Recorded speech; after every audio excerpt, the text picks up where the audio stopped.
The moment you stopped needing them is the moment they could not stop thinking about you. Not because you became kinder, not because you became more interesting, nor anything about you visibly changed. You simply stopped reaching, and something in them broke open. Most people spend their entire lives trying to make others want them. They give more, they show up more, they explain more, they perform more. And the more they give, the less they are valued.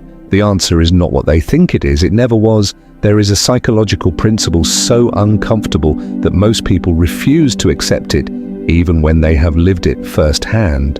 Human beings do not value what is easy to have, not because they are cruel, nor because they are ungrateful, because the human brain is wired to assign worth based on scarcity. What is abundant feels ordinary. What is rare feels precious. This is not a character flaw. It is a natural phenomenon. And most people are being destroyed by it without knowing it. When you are always available, you get taken for granted, like the hum of an air conditioner in a room. Present, yet completely unnoticed. The person who texts back immediately, who rearranges their day to accommodate others, who makes their need for connection visible. That person is not seen as loyal. They are seen as guaranteed, and guaranteed things are never protected. They are taken. But something shifts the moment a person detaches. Not performs detachment, not pretends not to care while secretly watching their phone. Actually detaches, becomes genuinely absorbed in their own life, their own direction, their own becoming. The people around them feel it immediately, not as a strategy, as a loss. And loss triggers something ancient in the human mind, the sudden awareness of value that was never properly assigned. Here is what nobody explains clearly enough. Detachment does not make people need you because you become cold. It makes people need you because you become complete. There is a difference between a person who needs others to feel whole and a person who is already whole and simply allows others into that wholeness. The first kind creates comfort but not pull. The second kind creates something closer to gravity. People are drawn to those who do not need to be held up. Not because neediness is unattractive in a surface-level way, because at a deep psychological level, a person who does not need you represents something the mind cannot easily categorize or predict. And the human brain does not let go of what it cannot fully understand. The object of love is to serve, not to win. Woodrow Wilson said that. What he meant was this: genuine connection has nothing to do with possession, but what most people experience when someone pulls back is the sudden, desperate impulse to possess what they feel slipping away. Detachment does not push people away, it makes them reach. Stay with me, because this is where most people get it completely wrong. In feudal Japan, in the early 1600s, there was a swordsman who had never lost a fight. His name was Miyamoto Musashi. He had fought over 60 duels by the time he was 30 years old and won all of them, not a single defeat. But the story that most people do not tell about Musashi is not about his sword. It is about what happened to the people who sought him. Lords offered him positions of power and comfort. Wealthy patrons pursued him across provinces. Students abandoned their lives to follow him. Powerful men who had spent decades building empires wrote to him, sought him, waited for him. And Musashi wanted none of it. He lived simply. He traveled alone. He slept in temples and fields. He turned down every offer of status, comfort, and security. Not out of arrogance, out of complete detachment from outcome. He wrote in the Book of Five Rings, "Do not seek pleasure for its own sake." He was not describing living like a monk. It was freedom from the need for approval, comfort, or validation from any external source. And this is the part that matters.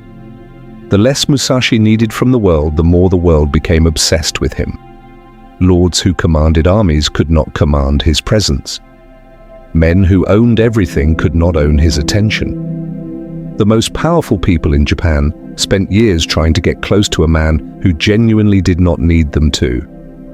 His detachment was not a weapon he used deliberately, it was simply who he was, A man so completely occupied with his own mastery, his own path, his own becoming, that there was no space left in him for the hunger that makes most people easy to read and easy to dismiss. And people could not leave him alone because of it.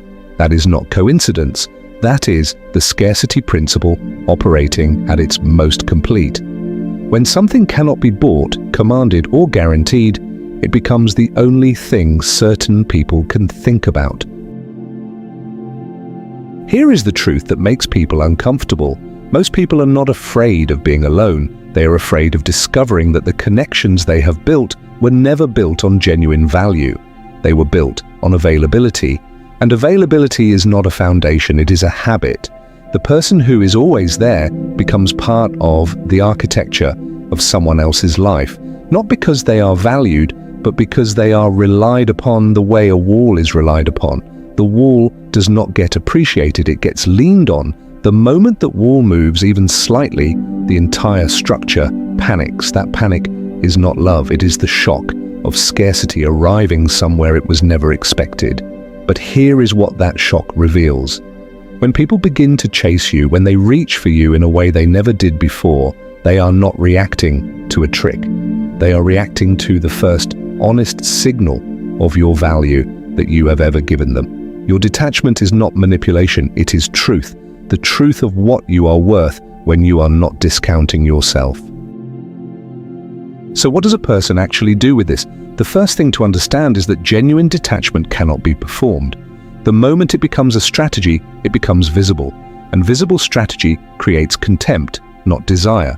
Real detachment comes from one place only, a life that is genuinely absorbing. When your own direction, your own work, your own becoming is more interesting to you than whether someone has texted back, you do not need to perform distance. You simply have less space for anxiety, and that absence of anxiety is what people feel from across a room. The second thing is this: detachment is not the removal of care. It is the removal of need. You can care deeply about people, you can love completely, but the moment your sense of self depends on how they respond, you have handed them something they were never equipped to hold. And most people will drop it, not out of malice, because it is too heavy. Musashi did not stop caring about the craft, he was consumed by it. What he released was the need for the world to validate that consumption, and the world responded by never being able to leave him alone. Simply becoming so genuinely occupied with your own life that your attention becomes the rarest thing in any room you enter. This is what Stoic clarity exists to do, not to make you feel better about where you are, but to show you the invisible mechanisms that are already running so that you can decide which ones you are going to let keep running. If that is the conversation you have been looking for, you already know what to do. The most powerful thing you will ever do is need nothing from the people who need everything from you.